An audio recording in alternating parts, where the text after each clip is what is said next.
As 2025 draws to a close, it has been a defining year for Nigeria's politics, governance, economy, and civic life.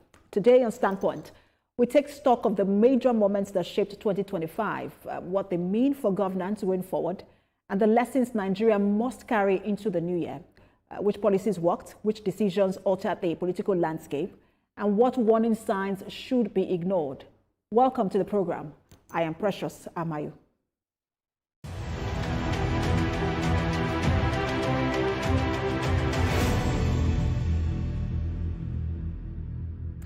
Now, the year 2025 has been a defining one for Nigeria's political landscape. It was marked by shifting alliances, internal party crisis, and a steady consolidation of power by the ruling All Progressives Congress. One of the most significant developments was the wave of defections by sitting governors from opposition parties to the APC.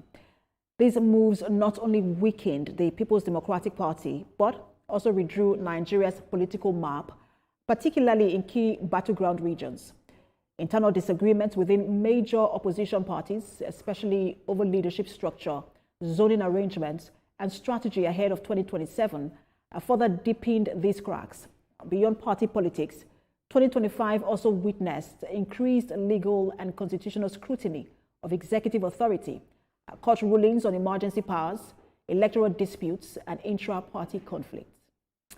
Joining me to analyze the events of 2025 and how they may determine how competitive and credible the political space remains is a lawyer and policy analyst, Jide Ologun. He joins me in the studio. Good to have you join us. It's my pleasure.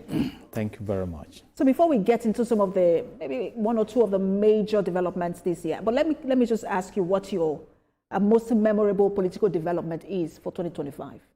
The River State issue was of extreme interest to me, because for some of us, we predicted where it was going to land, and it landed safely at that point.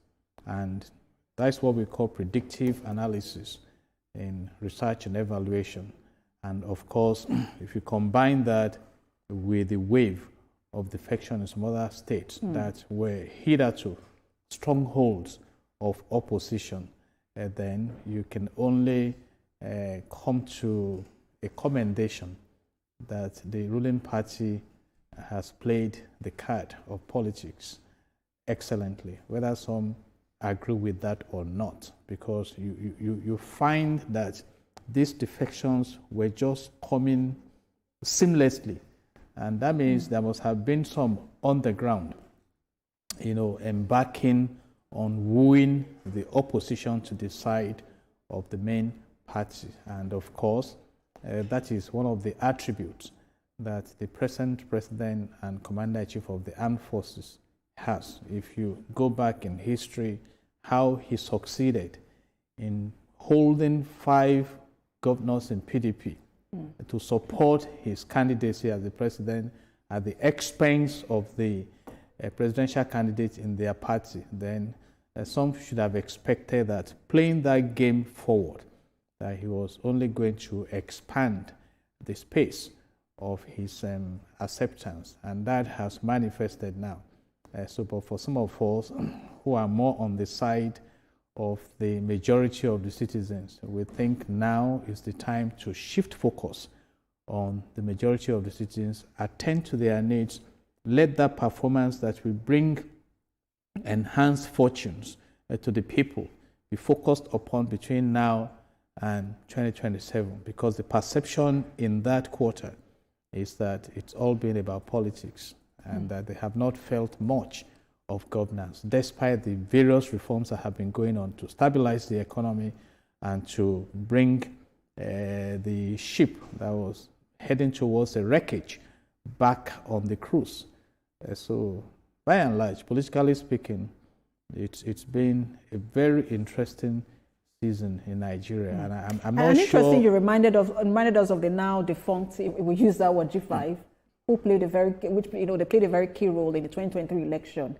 But it looks like everyone has now gone apart. But one of the things about this year, many will say, is that we've seen politicking like never before in the history of our nation, and I'm wondering if we're at an inflection point when it comes to politics in Nigeria. Absolutely. And the point I made earlier is that we didn't witness battles except that one in Rivers State.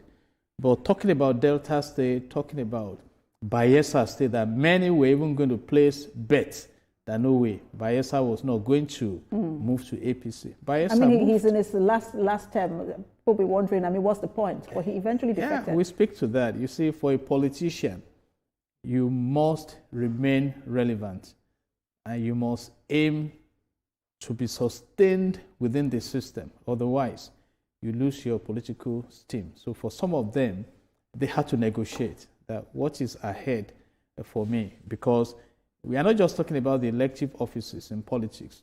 We also talk about the appointments, for instance, the ambassadorial appointment, the ministerial appointments, and things like that. And that is why many of them sat down to say, hey, can this party offer me victory and political career ascension? If the answer is no, let me go here. There are three major interests in politics. You talk of national interest, you talk of party interest, you talk of self-interest. All these interests are driven by self-interest. And for a governor, the governor controls the political machinery in a state. And so they follow where he follows. For instance, look at what has happened in Rivers State now. Despite all the storms he went through, Fubara is now fully in charge as the head of APC in Rivers State. Wike has to play smartly now, because Wike has not even joined APC. And there are political bigwigs in APC who are interested in the structure of APC. So, and what can come up is that some of them will tell Wike, okay, if you really want to belong to APC, come and join us. But you cannot dictate for us. Even if Wike joins the APC, I'm not sure the level of authority he will have within the party. The party already has its own structure. And then the governor is still the leader of the party in the state. Does that sort of shift the balance of power for him? And where does that leave him? For Wike, maybe, I particularly have monitored Rivers State. Look at the roles that Amechi played. He was highly instrumental to breaking down the influence of PDP towards the 2015 victory of APC. He was one of the arrowheads of the new PDP, and he embattled a sitting president to stand still, talking about Dr. Goodluck Ebele Jonathan. Thereafter, he became so influential in APC to the point now where he's struggling to even be visible. You see, so when you are in the political arena, you don't operate like those we call the Royal Rumble wrestlers. You must be very careful, because there are stages of interest, and that is what is playing out now. So right now, Rotimi Amechi, who was highly influential within Rivers State and also at the national level, is now struggling for visibility. I do not predict that is what will happen to Wike. But from the handwritings we have seen recently, it's likely that, okay, the influence you have wielded, now Fubara is in charge. Where do we go from here? And again, in politics, some of the supporters of Wike, they've gone ahead of him to join APC. They also have their ambitious goals within the party structure. And like I said, there were some in APC before you arrived. They have not even officially joined them. But having said all this, I believe that he's still in the good books of the President and Commander-in-Chief of the Armed Forces. But in politics also, sometimes stakeholders need to sit down and profile whose interests you are protecting. If it does not generally amplify the interest of the party, they may resist.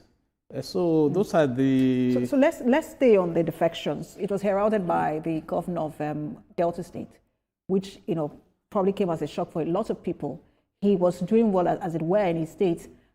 Perhaps, like you said, self-interest, because most of them would say, oh, we want to align our state with the center, whatever that means. But I wanted to ask you, the idea for a lot of people, when you hear people who analyze this, they will tell you that, look, the country is heading to a one-party state. Is that the impression you get? If the country is heading to a one-party state, what is causing that? The weakness of the opposition. In politics, you talk about ideology. I have always been in one political party. I have not defected. I'm not defecting. That is clear. But for some politicians, and what we have discovered is that, let's profile Atiku, for instance. Atiku has been in APC, he has been in PDP here. Even Peter Obi has been cross-carpeting from one party to the other. And so, ideologically, quite a number of our politicians are not holding to the tenets, the constitution, what their party stand for, except that where will I find the opportunity to project myself for political victory? And that is why you find right now, we don't even know where Peter Obi is, whether he's in Labour Party or he's in ADC, you know what I mean? The Atiku that the G5 wrecked his presidential ambition has abandoned PDP for those who are still there. You now talk of Makinde. Even Makinde, who was in the G5, is now at war with Wike. And so you never can really predict the direction the Nigerian politician will move, except that you can predict that wherever he finds oxygen for his ambition, you find them there. So in the case of Delta State, it was quite shocking because Okowa, that was the midwife in court of that defection, was the vice presidential candidate for PDP with Atiku. But suddenly, beyond the rumors and the grapevine gist, the whole party structure in Delta decided to throw in the towel and migrated to APC. And thereafter, we've had Akwa Ibom State, we've had Bayelsa State, we've had Kebbi, State. And on and on and on and on. And some are still saying more may join, and not just within the governorship circle. Even in the House of Senate, the APC has simple majority now. Cross-carpeting. The House of Representatives is experiencing even that. Labour Party lawmakers Exactly. have also defected. Even at the state level. For instance, in Rivers State, after the dust settled, majority of those in the House of Assembly. Even in Rivers State, you find that as the governor is defecting, it takes the entire party structure, including the State House of Assembly. Exactly. But as I'm watching, the ADC did make it a lot of noise about being the formidable opposition, but things have gone quiet. Are they in the running? Do you see them as a formidable opposition? Is there a surprise comeback? There is what you call prima facie case in law, that what you see speaks for itself. I mean, when you talk of opposition must be strong enough to confront the one being opposed. But as it is in Nigeria of today, APC is solid. I mentioned earlier, the governors control the political resources in Nigeria, you see. And if what the president has achieved by bringing the big wigs within the governorship circle to his party, not just in the southwest, not just in the southeast, south, or even in the north, then you must just say opposition should for a while just try and get quiet and re-strategize. You don't forget that those who were going to strengthen ADC could not even find a soft landing. Someone like Aregbesola, by the time he was arriving, it was not with any ovation. Someone like Nasir El-Rufai, the former governor of Kaduna State. So politically speaking, I think APC has done so much in... You don't worry about aggrieved members, because let's go to Delta State. For someone like Omo Agege, who has been really quiet and calm, he was the party flag bearer in 2023 election, but that means that he doesn't get a chance to run in 2027. He can, if he wants to buy the ticket, he can. But you can't compete with an incumbent governor. Well, Osun State has taught us differently. But in that case, don't you think that we have APC has aggrieved members who might be waiting just before the election to show their grievances? I read less than 5 hours ago that the president has set up a machinery within the party to attend to grievances. And don't forget that he's a veteran in that ring, because when the former president Muhammadu Buhari was in office, towards 2019 election, a lot of party stalwarts were aggrieved. It was Asiwaju Bola Ahmed Tinubu that the former president invited to go and resolve the crisis, and he did it excellently. And that's one thing about politics. So they'll sit down and negotiate. But talking about engaging the ring, talking about the stature, and I think right now there is a formidable influence for APC. But we cannot say what happens between now and 2027, because for politicians, there's a lot of time. 2027 is tomorrow. But for the electorate and other stakeholders, it's still about 1.5 years Absolutely. away. All right, so let's take a break. When we return, we'll touch on just briefly on Osun State because of what happened there, and then the state of emergency declared in Rivers. Stay with us, everyone. We'll be back in just a moment.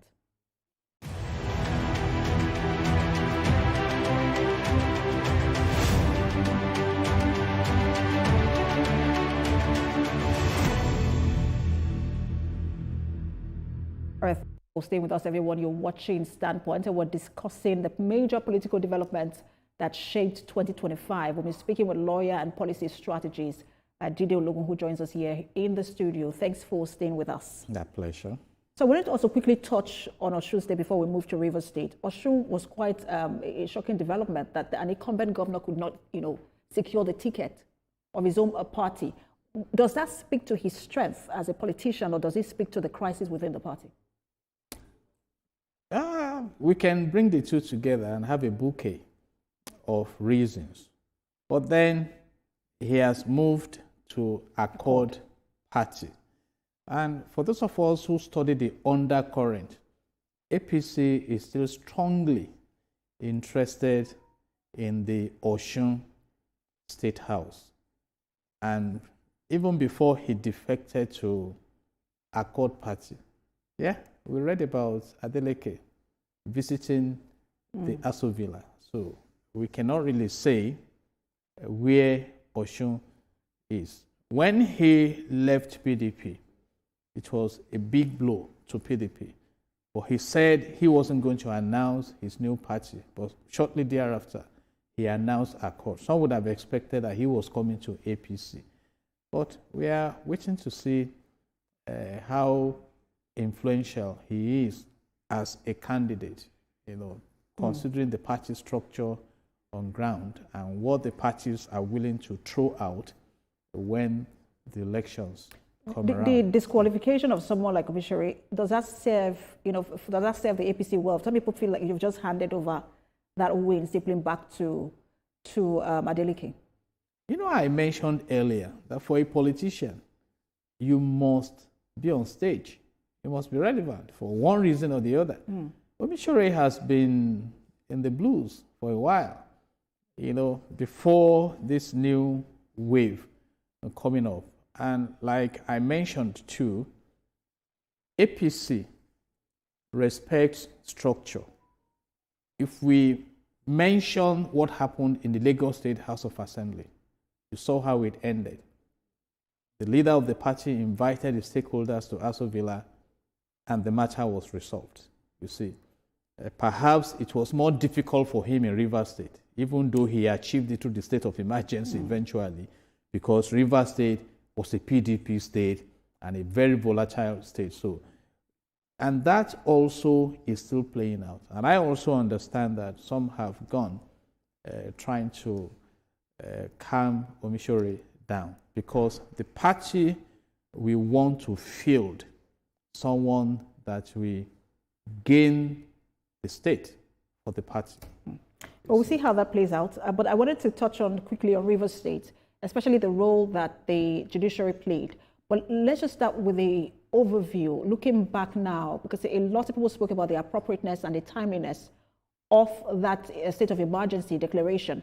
And then there was a lot of conversation about the interpretation of Section 305 and whether it was legal or not legal. But looking back now, has the president been justified? Obviously, since 1963, when we became a republic, Supreme Court remains the highest court in the land. And so if Supreme Court has come out to endorse the provision of Section 305 of the Nigerian Constitution 1999 as amended, when the president declared the state of emergency, some of us were not comfortable going by the fact that there are conditions that must be on ground. Well, some conditions were paraded, blowing up of pipeline and things like that, and then he declared it.